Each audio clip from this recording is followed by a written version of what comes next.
Donc, ce dont je vais vous parler, c'est les enjeux techniques globaux.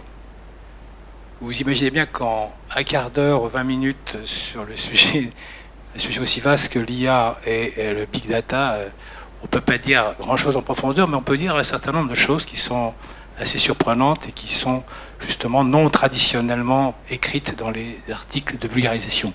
Et deuxièmement, je vais essayer de vous parler un peu des conséquences au niveau des métiers de l'assurance. Là encore, sans aller très très loin dans le propos, mais néanmoins pour essayer de vous serrer certains problèmes qui apparaissent à l'évidence dès qu'on va travailler sur l'intelligence artificielle. J'aimerais vous présenter ici une vision un peu segmentante de ce qu'on appelle l'univers des big data, des données, de l'informatique d'aujourd'hui. On peut la séparer en trois groupes. Je vais vous présenter deux d'abord. La noosphère. Noosphère, ça vient de nous, du grec, qui veut dire esprit. La ubisphère, qui vient de ubique, qui vient du latin, qui veut dire partout, et nulle part d'ailleurs. Et dans ces domaines, on a regroupé tout ce qui concerne l'environnement, la fabrication de contenu, tout ce qui concerne les réseaux sociaux, maintenant c'est là-dedans, et la gestion des connaissances. Et dans la lubisphère, c'est tout ce qui est physique. À droite, c'est plutôt ce qui est moral, ce qui est esprit. À gauche, c'est plutôt ce qui est physique, c'est tous les réseaux sur lesquels il y a énormément de développement, énormément de choses qui se passent. J'en parlerai pas ce soir, mais ça fait partie, la résilience des réseaux, le fait qu'on puisse passer de l'information d'un point à un autre, etc., etc. Donc la cybersphère, c'est finalement l'ensemble des systèmes de traitement d'information, ceux qui me concernent, qui sont de plus en plus puissants. HPC, ça veut dire High Performance Computing, c'est tout ce qui était les ordinateurs qui travaillaient sur la sismique, etc., sur les problèmes extrêmement compliqués. Déjà, on n'avait pas attendu aujourd'hui pour faire des calculs monstrueux sur le nucléaire, la sismique, le forecasting, la température, prévision de température, etc. Le big data, on va en parler. La virtualisation, c'est-à-dire tout ce qui est le cloud, qui est maintenant passé dans les mœurs, c'est-à-dire on déporte ailleurs l'information, on va la chercher quand on en a besoin. Et puis les systèmes intelligents, on va en parler aujourd'hui aussi, un petit peu, le big analytics, l'intelligence artificielle et le deep learning. Et ceci s'appelle la cybersphère. Alors, juste un peu avant. Voilà, il y a avant encore. Voilà. La raison pour laquelle on est aujourd'hui face à un renouveau de l'IA et du data mining de nouvelle génération qui s'appelle le big analytics et le big data, c'est dû à trois phénomènes concurrents, concomitants. Le premier, c'est l'arrivée des données de plus en plus puissantes en taille, des grandes tailles d'information, mais surtout disponibles et digitalisées, ce qu'on n'avait pas avant. Tous les algorithmes, ou presque, d'aujourd'hui, on les avait avant, mais on n'avait pas les données qui allaient bien avec. Aujourd'hui, on peut se procurer les données relativement facilement, encore que c'est pas toujours évident. Les stockages, on le verra, sont de plus en plus souples, permettent à Google ou à Facebook de gérer des données en pétaoctets par semaine. Enfin, les algorithmes sont de plus en plus puissants, plus robustes surtout, c'est-à-dire qu'on peut monter en taille, on peut faire ce qu'on appelle la scalabilité. Des recours massifs à l'apprentissage, on fait des machines et des systèmes qui essaient de comprendre en leur fournissant de l'information. Et enfin, des mathématiques de nouvelle génération, dont deux que je cite ici. La géométrie de l'information, qui est une technique mathématique sur laquelle travaille par exemple Cyril Villani avec la théorie du transport optimal, pour le citer que lui, qui sont des méthodologies qui permettent à des outils d'apprentissage d'être plus puissants qu'avant. Deuxième technologie, la linéarisation, comment je transforme des problèmes extrêmement compliqués en des problèmes qui sont linéaires, c'est-à-dire plus faciles à traiter. Enfin, dernier point, plus de machines, des machines plus puissantes, qui sont finalement liées à des processeurs de plus en plus rapides, bien qu'on atteigne le maximum de la loi de Moore. Enfin bon. Le recours au parallélisme massif et une connectivité accrue. Donc tout ça pour vous dire que c'est ça l'origine du changement de ce qui se passe aujourd'hui. Les techniques existaient, on n'avait pas les moyens de les connecter toutes les trois, et c'est ça qui fait qu'aujourd'hui on reparle de l'IA, Parce que je vous signale qu'il y avait un plan calcul dans les années 80. Les Japonais avaient financé les ordinateurs 5e génération. Ça s'est arrêté en 92, plus personne n'en parlait. Or, on avait déjà eu cette expérience de retomber du soufflet. Là, je pense qu'on ne va pas retomber parce qu'on va faire des choses tout à fait intéressantes qui vont être probantes. Mais il faut être prudent quand même. Là, je vais vous montrer un transparent que je vais vite passer. C'est l'histoire de la convergence. Aujourd'hui, il y a des gens qui venaient d'une époque où il y avait d'un côté la statistique, de l'autre côté l'intelligence artificielle, dans les années 50, on va dire, mais ça va jusqu'aux années 80. Et aujourd'hui, on a cette convergence. Alors, je ne vais pas la détailler, je n'ai pas le temps. Vous l'avez dans les transparents, dans le document, vous avez ce graphique. Il vous montre comment les étapes qui ont permis à la fin d'arriver à les mêmes personnes qui sont de deux côtés de la barrière, qui font de la statistique avancée, travaillent sur les variétés de Riemann, par exemple, en mathématiques, et qui sont aussi des gens qui travaillent sur les réseaux de neurones, les deep learning, etc. Donc c'est les mêmes. Maintenant, il y a une convergence. Voilà. Ça va vite comme ça. Et voilà, par contre, j'insiste sur ce transparent qui vient, parce qu'il est pour moi plus fondamental. Contrairement à ce qu'on croit, les problèmes ne sont pas résolus parce qu'on a décidé qu'on faisait de l'intelligence artificielle et parce qu'on savait résoudre. On avait battu Kasparov aux échecs, qu'on avait gagné au jeu de Go contre le grand spécialiste coréen, etc., etc. Ça, c'est joli, mais c'est des sous-problèmes qu'on sait à peu près analyser parce qu'on a focalisé dessus. La question est de savoir qu'est-ce qui se passe en général. Et en général, il y a 6 domaines sur lesquels c'est pas si évident que ça d'avancer si on n'a pas compris le schéma. Le schéma, c'est... D'abord, on va revenir dessus tout à l'heure pour l'assurance, je ferai un zoom sur l'assurance. Si on n'a pas de retour sur investissement effectif et mesurable, tout ce qu'on raconte ici, ça ne sert à rien. Les gens iront vers ces domaines que si on peut prouver qu'on y gagne de l'argent. Jusqu'à présent, il y a des cas particuliers qui sont évidents, mais d'autres qui le sont un peu moins. L'homogénéité des données, c'est-à-dire c'est facile paradoxalement, c'est plus facile de travailler sur la voiture autonome que sur la médecine. Pourquoi? Parce qu'en voiture autonome, c'est 90% d'informations qui sont du traitement de signal, des caméras, tout ce que vous voulez, des capteurs, du GPS, du traitement de signal qu'on peut agréger. Quand on est en médecine et qu'on a des variables qui sont la température individuelle, la hauteur de quelqu'un, le poids de quelqu'un, le taux d'œstrogène, etc. C'est complètement hétérogène. Et si on avait su faire ça, l'agrégation de ces données hétérogènes depuis longtemps, il y a longtemps qu'il y aurait eu des machines capables de faire le diagnostic à la place de l'homme. Et justement, là-dessus, je suis très très sceptique sur ce qui a été dit, et pourtant j'ai passé 30 ans chez IBM, sur l'utilisation du logiciel Watson dans la découverte de certaines maladies pulmonaires ou cardiaques. C'est possible, mais vous oubliez que Watson a appris pendant 1 an avant de lancer son diagnostic. Quand un type arrive aux urgences, il n'y a pas question de passer 1 an pour savoir ce qu'il va avoir. Ouais. Le problème, il est là. Sur la complexité versus la taille des données, on va revenir dessus tout à l'heure. Sur la connaissance a priori versus la non-connaissance a priori, j'ai une petite anecdote. Vous avez vu les résultats des élections, les prévisions des élections aux candidats de l'élection de la République, du président de la République. Les prévisions étaient parfaites, ou presque parfaites, par les instituts de sondage.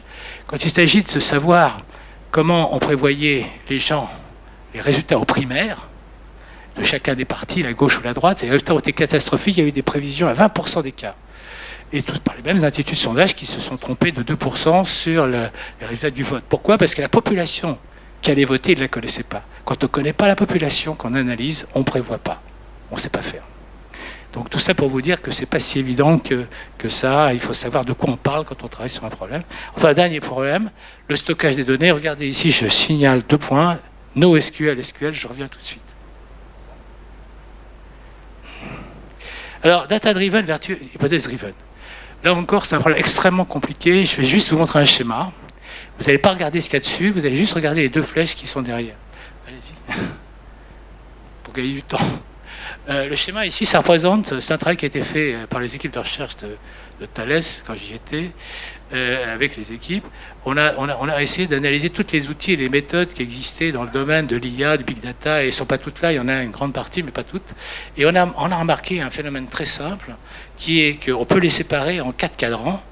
Les méthodes du type réticulaire data, c'est les données qui travaillent sur les graphes, les réseaux, tout ce que vous voulez.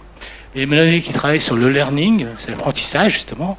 Les méthodes qui travaillent sur le data mining classique, ce qu'on appelle le smart data. Et puis les méthodes qui travaillent sur le vector matching, c'est-à-dire arriver à faire de l'affectation directe. Bon. Ces 4 méthodes divisent le champ en 2 dimensions. Dimension de la complexité d'une part et la dimension de la connaissance de la population de l'autre. Eh bien, quand on voit ça, ce qu'on appelle le data-driven, c'est-à-dire les données qui parlent d'elles-mêmes, c'est-à-dire le vrai big data, se situe tout en haut du cadran. C'est l'ensemble des méthodes sur lesquelles on ne connaît pas a priori le résultat qu'on cherche. Toutes les méthodes dites supervisées, où on veut savoir quel est le bon client par rapport au mauvais client, quand on veut savoir quels sont les gens qui sont porteurs d'une maladie par rapport à ceux qui ne le sont pas, on connaît le résultat final à chercher. Mais dans beaucoup de problèmes, on ne sait pas ce qu'on cherche. Et ces problèmes-là, c'est des problèmes de découpage des grands réseaux, par exemple comme Facebook ou Twitter, savoir qui parle à qui, parce que derrière, en matière de contre-terrorisme, par exemple, c'est des outils extrêmement puissants sur lesquels on a pas mal travaillé. Autre problème à l'envers, quand on est en bas, là, on fait des choses très simples, oui, des scories supervisées, du SVM biclasse, etc. Et ça, c'est tout simplement des problèmes triviaux d'un point de vue mathématique par rapport aux problèmes qui sont à l'extrémité droite. Tout ce qui est mining, tout ce qui est learning, je veux dire, c'est très compliqué, mais c'est pas si compliqué que ça, dans la mesure où beaucoup de choses, on les connaît, on fait du supervisé, on cherche à trouver une image dans une photo, on cherche à trouver l'affectation de gens à des scores particuliers, par exemple, de trouver les malades versus les non-malades, etc. On sait ce qu'on cherche. Le problème, c'est là-haut, c'est ça le big data. Tout le reste, ce sont des approximations du big data, et le big data, c'est la partie rose de mon schéma ici. Voilà, stockage des données, je voulais juste faire une petite remarque que les gens connaissent mal. Pourquoi c'est pas si facile que ça? Les gens sont habitués à stocker les données, y compris dans les banques, les assurances, tout ce que vous voulez, sous forme de tableaux, SQL, c'est-à-dire que les individus d'un côté ont la descriptif de l'autre, ça rentre dans ce qu'on appelle les tables, les bases, tout ce que vous voulez. Mais on a constaté que dans l'arrivée de l'ère des Google, des GAFA, les données elles changeaient tout le temps, les variables changeaient tout le temps. Pour un individu qui a envoyé 25 photos dans la journée, il a changé la mode de récupération de son information. Donc, il fallait trouver quelque chose d'autre.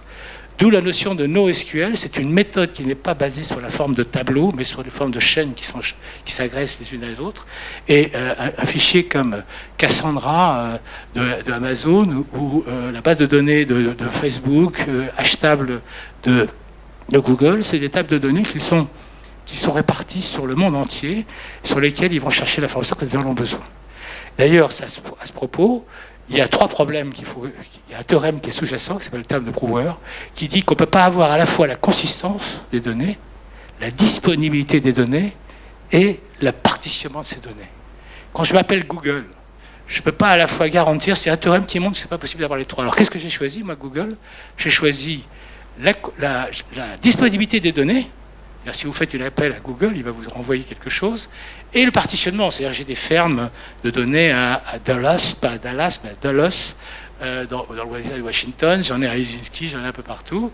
Et je suis capable de faire la fusion de ces données au moment où j'en ai besoin. Problème, comme je ne suis pas consistant, si je fais une interrogation aujourd'hui, je n'ai pas forcément le même résultat que demain. C'est le problème de Google. Vous, ça ne vous gêne pas trop parce que vous en foutez un peu d'avoir 350 000 hits sur un sujet parce que vous regardez les 4 premières pages. Mais sachez que dans certains types de métiers, le métier de l'assurance par exemple, ou les métiers de la réservation hôtelière, ou les métiers de la réservation d'avion, si vous avez une base de données non consistante, vous êtes mal. Eux, ils choisissent plutôt SQL. Donc voilà une démarche tout à fait intéressante sur le fait de la compréhension des architectures de données qu'il ne faut pas oublier dans tout ce qu'on raconte. Ces architectures de données sont fondamentales dans les processus Big Data Analytics. Voilà.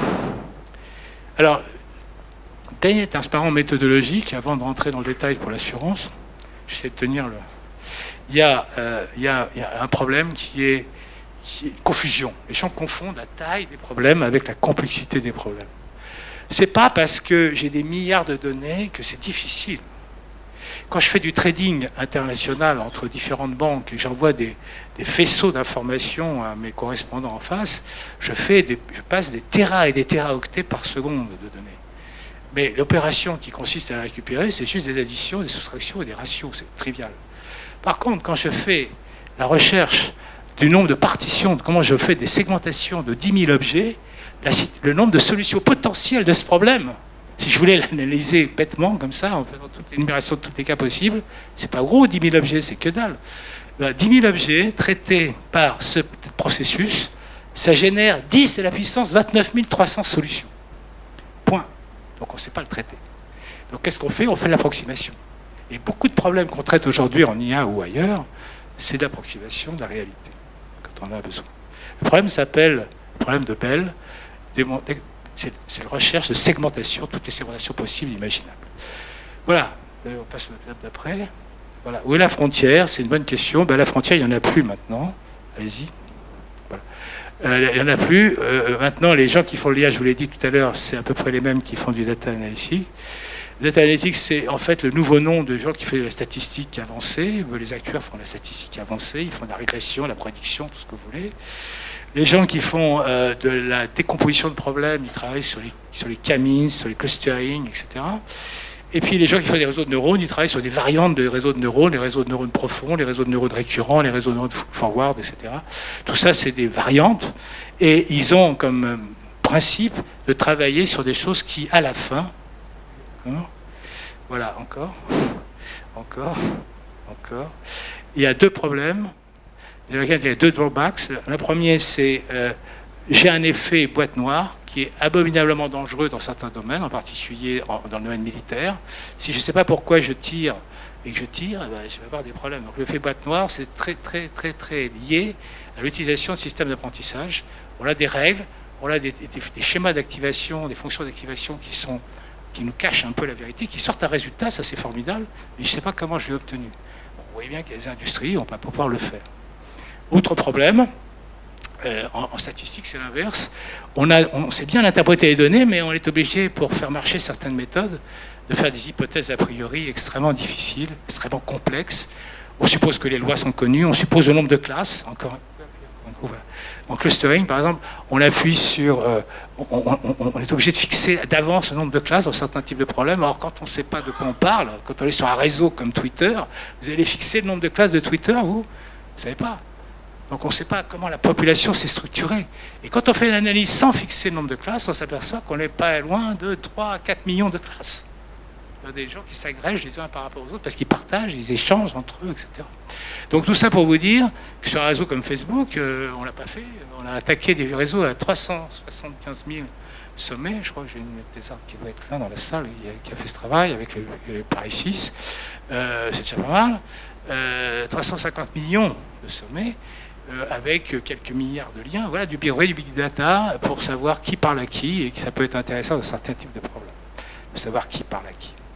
Pour faire de contre-terrorisme, par exemple, pour faire de la recherche du e-business, à savoir qui peut être intéressé par telle proposition de produit. Enfin, dernier point, j'arrête ici la partie mathématique, je vais attaquer la partie liée à l'assurance, toujours à cause de l'horaire. Donc, non, vous pouvez y aller. Voilà. Le ROI définit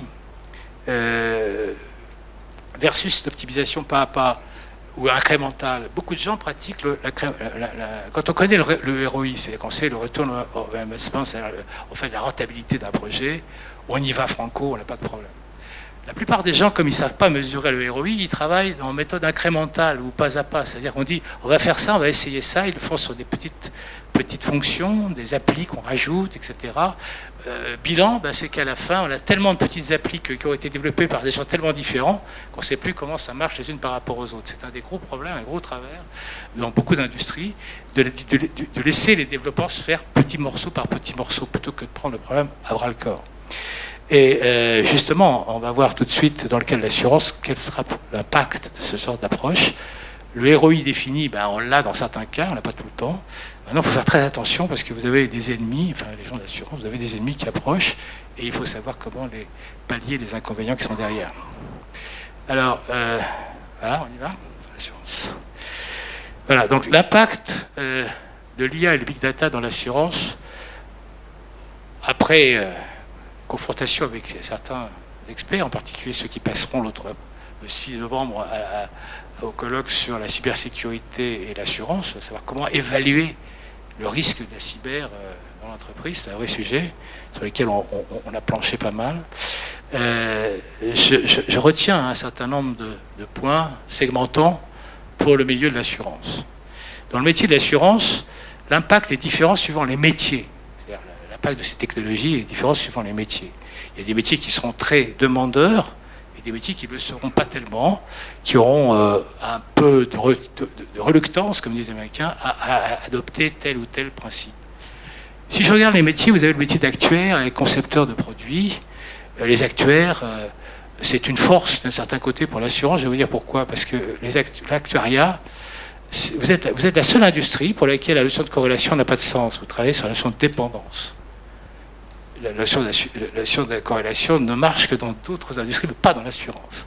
C'est la raison pour laquelle on a fabriqué des outils spécifiques qui fait que votre métier est spécifique. Qui sont les outils, par exemple, de tronc commun, de choc commun ou de copules.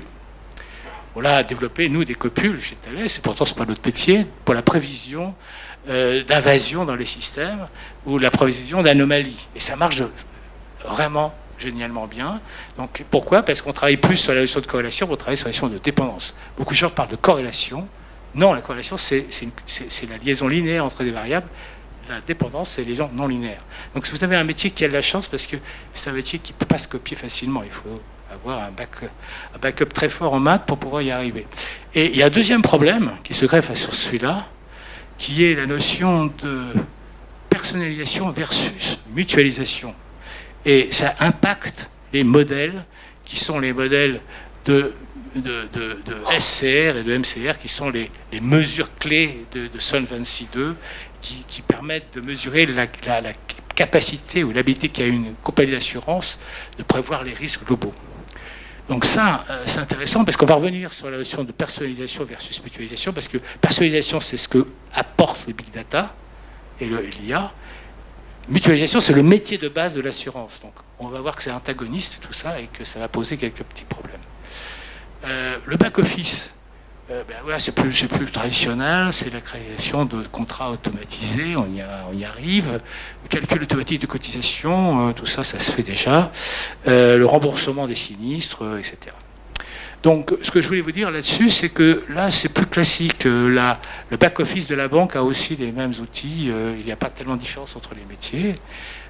Et enfin, au niveau des chargés de clientèle, la seule différence, c'est l'usage assez fort des chatbots textuels et non pas parole, parce que on a vu que les outils automatiques d'échange de parole, la voix sur ordinateur, c'est insupportable. Et les clients détestent totalement, donc les gens se sont aperçus que ce n'était pas une bonne idée. Ils reviennent au pire au chatbot textuel et le mieux aux relations directes. Mais ici, on a fabriqué des nouveaux métiers qui sont souvent les anciens qui ont pris un nouveau nom. On parle de data scientist, on parle de data manager. Enfin, c'est les mêmes métiers qu'avant, sauf que maintenant, on leur donne cette coloration autour de la mode de l'IA. Enfin, les impacts différents suivant les secteurs. Alors là, c'est très intéressant. Suivant le secteur de l'assurance, il y en a plusieurs, il y en a une dizaine. J'en ai pris 3.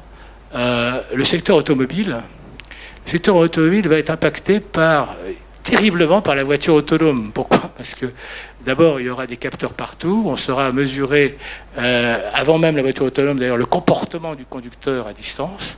On saura si c'est un bon conducteur, si c'est un mauvais conducteur. Donc, on pourra lui faire des primes de révision à la hausse ou à la baisse, suivant qu'il est un mauvais conducteur ou un bon conducteur. Et ça commence à se faire.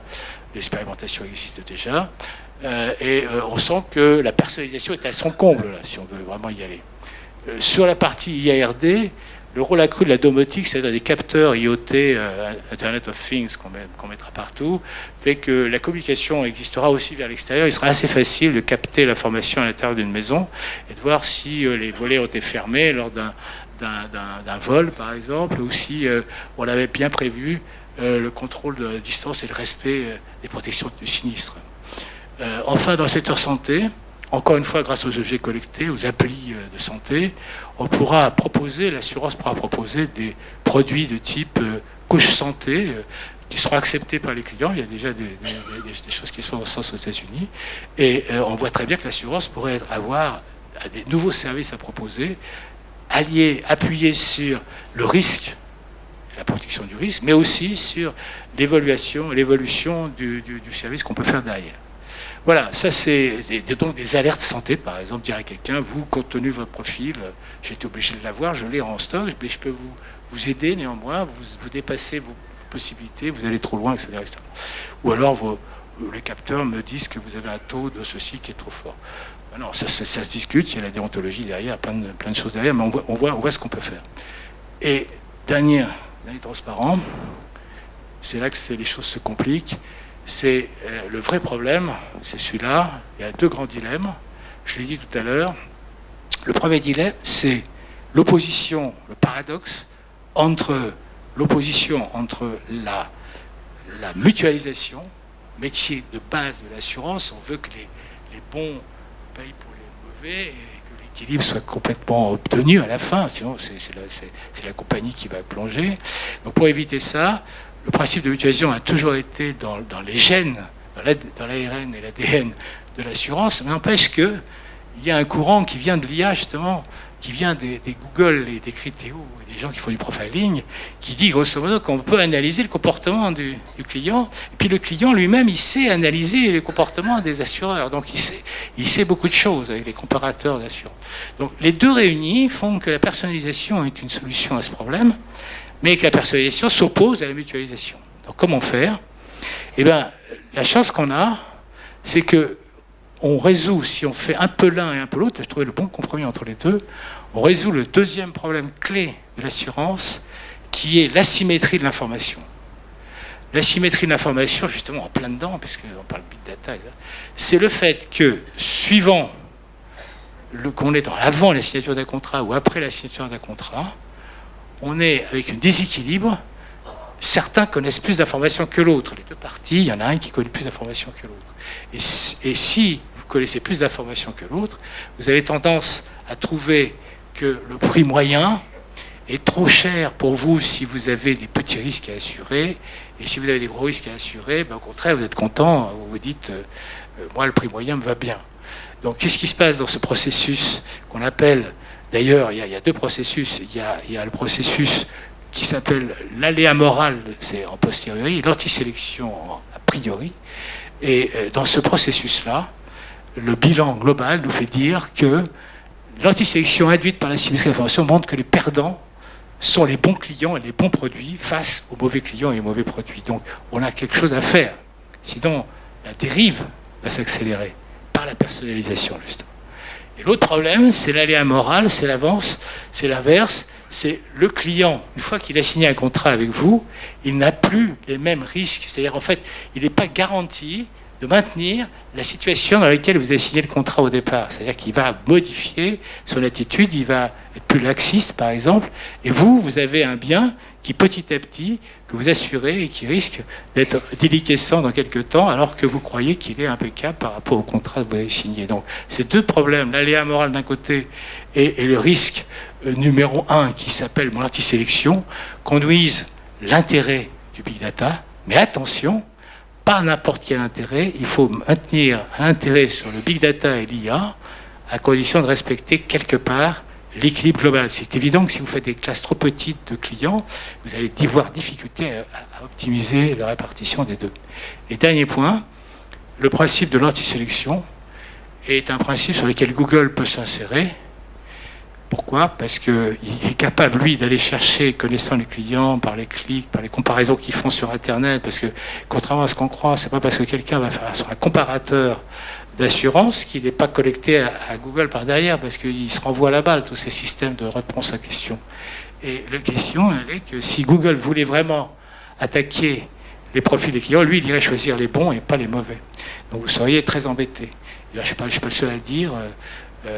François Bourdon, qui a fait le rapport sur le big data à l'ancien ministre de l'Industrie, Montebourg, il avait été un des deux experts choisis avec le patron de Capgemini. Il a fait un rapport, et dans ce rapport, il précise très exactement ça, à savoir l'intermédiation que peut jouer Google par rapport au métier fait que c'est genre la banque, l'assurance, le tourisme peut être extrêmement dangereux. Regardez le tourisme qui est arrivé au tourisme avec les hôteliers qui ont Booking en face d'eux. C'est dramatique. Ils perdent 30% à chaque transaction.